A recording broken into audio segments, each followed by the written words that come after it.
Figyelj, nem akarsz enni a torta előtt valami húsi félét? Mert ott van és csak, és ilyen önkiszolgáló néz, abba... Hát szerintem gyorsan vegyél magadhoz egy kis fehérjét, mert aztán mi lesz itt? Már van?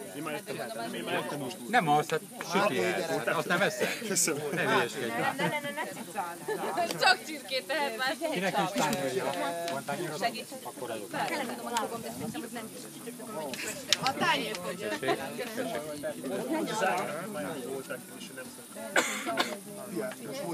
Hát már 28 éves csinálom.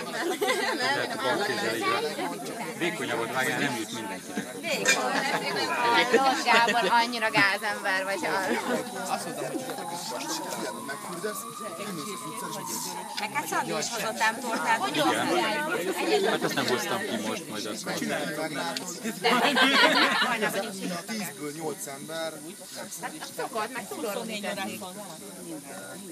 Bemutatlak teket.